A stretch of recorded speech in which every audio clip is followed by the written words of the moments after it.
one representative at a time. Well, you know, I think what we'll see happen is, I think with the overreaching that we've seen here in the last few months, is that I think 2010 will be a good year to see a lot of changes. And, you know, hopefully, God willing, and the creek doesn't rise, you know, we'll get some good change in, and people will stick to their guns. You know, and that's the thing that I keep kind of hitting on, is that I'm not going to make friends, you know, and I'm going to do what's the right thing for the country. You know, and I like what this gentleman back here had to say, is we need to work together, you know, on things, and you know, is engage properly when we talk to people, and just say, hey, you know, discuss why, you know, here's why I think this is good. That's like this here. You know, you talk about improper engagement with this. You know, they're trying to shove this through, and that's not the way to do it. And that's another reason why it's so huge that we have balance of power. Because, and it doesn't matter if it's Democrat or Republican. It has to be balance of power, because otherwise they can just shove through whatever. If you look what's going on, I mean, Rahm Emanuel even said, hey, with every big thing that's going on, you know, we've got to, this is our chance, let's get her through. Don't let a good crisis go to waste. Thank you. I'm tired of driving all day, so I'm sorry if anybody's... Maybe you could introduce an amendment to limit Congress to being in session only 3 months out of the year, and then Washington, D.C. being evacuated for the rest of the year.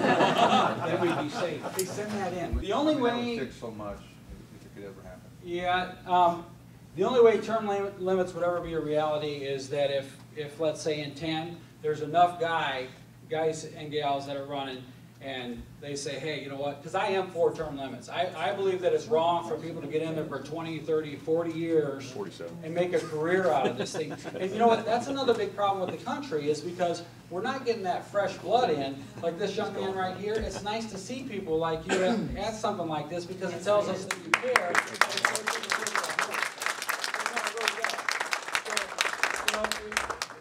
Getting the fresh blood in really, really helps the country. It stops the stagnant. The lobbyists that are out there, and this kind of addresses a little bit, what happens is you get a guy that's in there forever, you know, those lobbyists, they're in his back pocket and they're not getting out. Where you keep turning that out, they got to at least try to work for it. You know what I mean? So that's another thing that I think that would really help out with. Yes, ma'am. Could you address the issue of having so many unelected officials in Washington as these czars are? I know other presidents have had them, but none to the extent that Obama has chosen. And they have free reign, and they have all this money for all these big staffs and everything. Our money. And they're not representing us at all. Yeah, you know, I don't have the answer to that, and I know that some of the other presidents have had those folks. I don't believe that they've had as many as President Obama has. A lot of the guys that he's put in, some of the background things that I've looked at and seen, it's kind of scary. You know, and I'm sure there's some good ones in there also. But you know, I think a lot of this, something needs to maybe be changed or limited to where they can't come in and instead of putting people in different areas, where how they should go through a vote and all that good stuff, is I think that kind of needs to really be cut way down or cut out altogether. Yes, sir. This gentleman back here is talking about cancer. Can you speak up? We can't hear you. The gentleman talked about transitions and Mike Ryan and what they do for people, and we feel for them, we want to help them. There's nobody in this room that doesn't want to do that. But how many people are not like that, that hurt people like him? And my question to you is, would you ever be have you ever taken a drug test? Oh, you know what, I think everybody, go ahead. That's my question. Okay. Before somebody picks up a welfare or any kind of dependency check, make them take a drug test, and if they fail, they go to jail. I think that's a good point, and I also think that the Senate and Congress should also have to do that.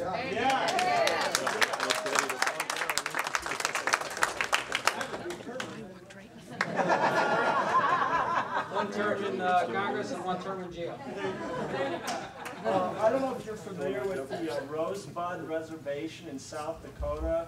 It was on a documentary or TV segment on it recently, and that's an example of where the health care at that Indian reservation is totally run by the U.S. government.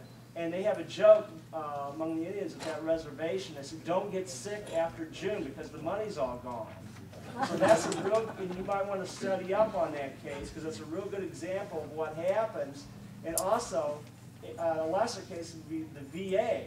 A lot of times they don't get the care, and these are the people that we should be taking care of first. They're putting everything on the line for us in Iraq and Afghanistan and in prior wars.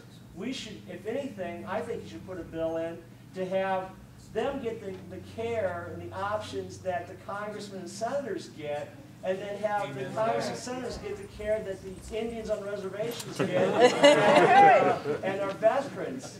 And when I go to these town halls like Pasco saying, oh, Medicare works well.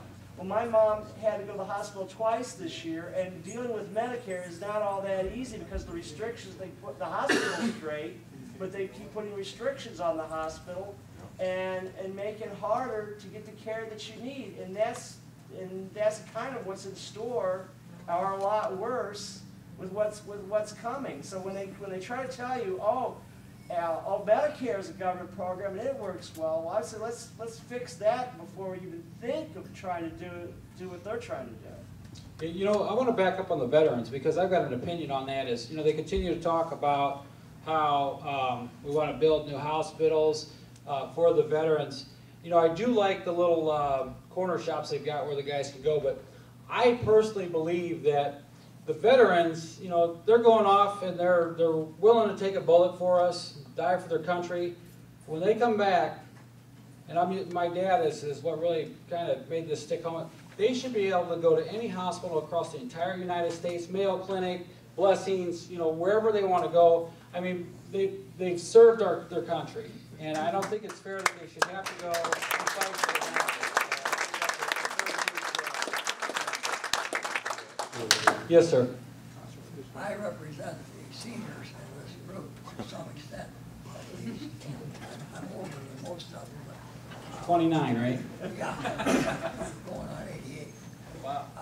But I have two people that I listened to as I grew up. One was Mark Twain, whose favorite saying was, there's only one criminal class in the United States, and that's Congress. And the other was Abraham Lincoln, who said, you cannot borrow yourself out of debt. Yeah, right. And Obama and his whole crew, and Bush before him, forget that. We can't keep spending money we don't have.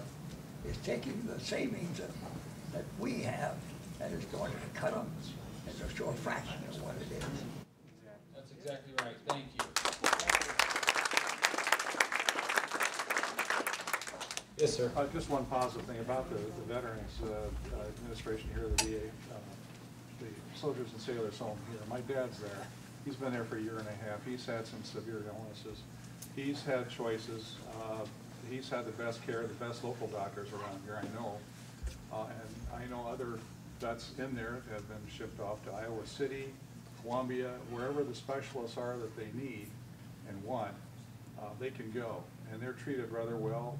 The meals are great. The staff is wonderful. They're very hardworking. And I can't say enough about it. I've had experience with about 6 or 7 private nursing homes where he's been and where my relatives have been. And this is in another class all by itself here in Quincy. Very good. That is really good to hear, too.